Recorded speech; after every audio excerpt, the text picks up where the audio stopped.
नमस्कार, मैं आचार्य पंकज और आप देख रहे हैं हमारा YouTube चैनल।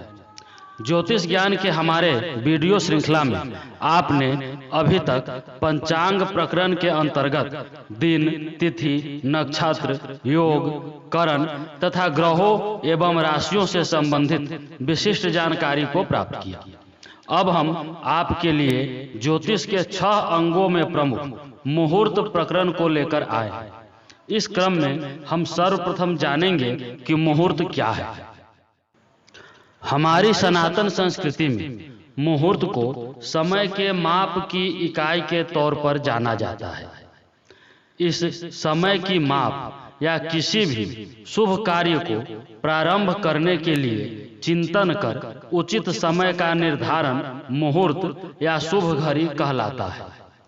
सुख दुख करम कर्म शुभाशुभ मुहूर्तजम जन्मांतरे तत्कुर्यात् फलम तस्यान् वयोपिवा।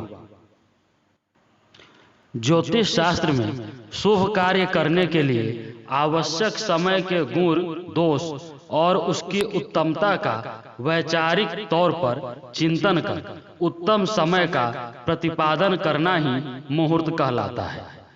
एक सूर्योदय से अगले सूर्योदय तक 30 मुहूर्त बीतते हैं, अर्थात 15 मुहूर्त दिन में और 15 मुहूर्त रात्रि में। इस प्रकार दिवा रात्रि के 24 घंटों को 30 मुहूर्त में विभक्त करने पर एक मुहूर्त 2 घड़ी अथवा 48 मिनट का होता है। किसी भी शुभ कार्य के लिए मुहूर्त चिंतन करने में दिन, तिथि, नक्षत्र, योग, करण, ग्रह और राशियों का चिंतन करना आवश्यक होता है। इन विषयों के ज्ञान के लिए आप हमारे पूर्व के वीडियो को देख सकते हैं। मुहूर्त प्रकरण में हम सबसे पहले विवाह मुहूर्त के बारे में जानेंगे कि इसका निर्णय करने के लिए किन बातों को जानना जरूरी है।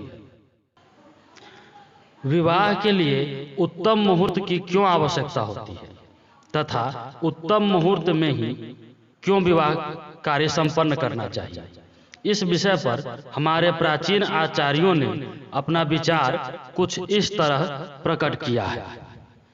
भार्याति वर्ग कर्णम शुभशील युक्ता शीलम शुभम भवति लग्न वशेन तस्या तस्माद् विवाह समय परिचिन्त्यते ही तन्निघ्नता मुपगता सुतशील धर्मा।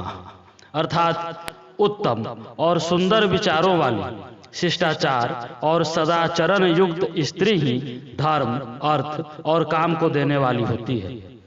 उसका इस प्रकार का आचरण होना उत्तम लग्न के वश में होता है।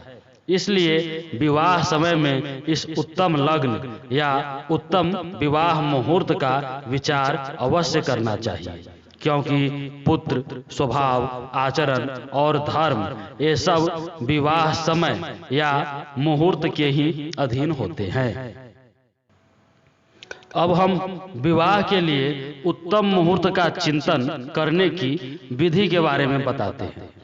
विवाह के लिए प्राचीन ज्योतिष ग्रंथों में जिन उत्तम मासों या महीनों के बारे में कहा गया है वे हैं सूर्य संक्रांति से मार्गशीर्ष यानी अग्रहण, माघ, फाल्गुन, वैशाख, ज्येष्ठ और आषाढ़। इन मासों में विवाह को प्रशस्त माना गया है।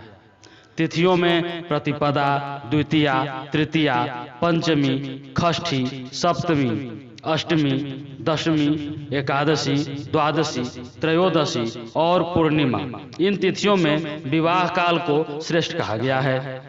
रविवार, सोमवार, बुधवार, गुरुवार और शुक्रवार, इन दिनों को विवाह के लिए उत्तम कहा गया है। नक्षत्रों में अश्विनी, रोहिणी, मृगशिरा, मघा, तीनों उत्तरा, हस्त, चित्रा, स्वाति, अनुराधा, मूल, श्रवणा, धनिष्ठा और रेवती नक्षत्रों को उत्तम कहा गया है तथा वृक्ष, मिथुन, कन्या, तुला, धनु और मीन लग्न को विवाह काल में श्रेष्ठ कहा गया है।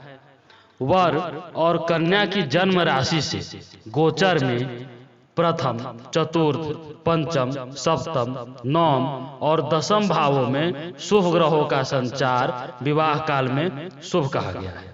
वहीं तृतीय, षष्ठम और एकादश भावों में पाप ग्रहों का संचार शुभ कहा गया है।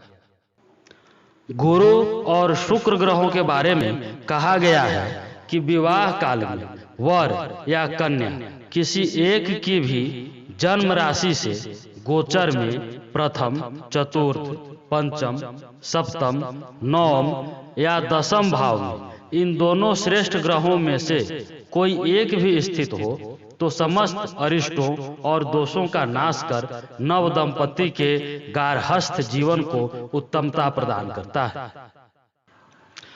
विवाह काल में त्रिज्येष्ठ संज्ञक दोष को वर्जित करने के लिए कहा गया है। त्रिज्येष्ठ संज्ञक दोष से मतलब है कि ज्येष्ठा कन्या, ज्येष्ठ पुत्र और ज्येष्ठ मास यह विवाह के लिए शुभ नहीं है और इसके अशुभ और अनिष्टकारी परिणाम होते हैं।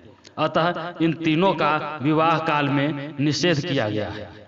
परंतु दो ज्येष्ठ यानी ज्येष्ठा कन्या और ज्येष्ठ पुत्र हो और ज्येष्ठ मास न हो या ज्येष्ठा कन्या, ज्येष्ठ मास और वर ज्येष्ठ न हो अथवा ज्येष्ठ मास, ज्येष्ठ वर और कन्या ज्येष्ठा न हो तो इस विवाह काल को मध्यम कहा गया है और ऐसी स्थिति में विवाह कार्य संपन्न हो सकता है, ऐसा प्राचीन विद्वानों का मत है।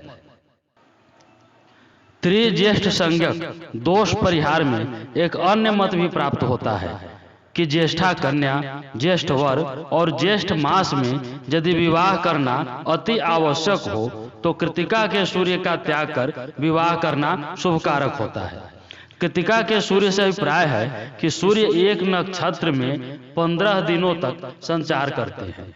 इस प्रकार ज्येष्ठ मास में सूर्य 15 दिन कृतिका नक्षत्र में और 15 दिन रोहिणी नक्षत्र में संचारित होते हैं।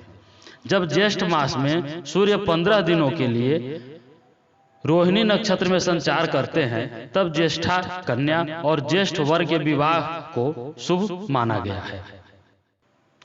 ज्योतिष शास्त्र से संबंधित और भी जानकारियों के लिए हमारे YouTube चैनल को अवश्य ही सब्सक्राइब कर लें। वीडियो अच्छा लगा हो तो वीडियो को लाइक और शेयर भी जरूर करें। आज के वीडियो में बस इतना ही। नमस्कार।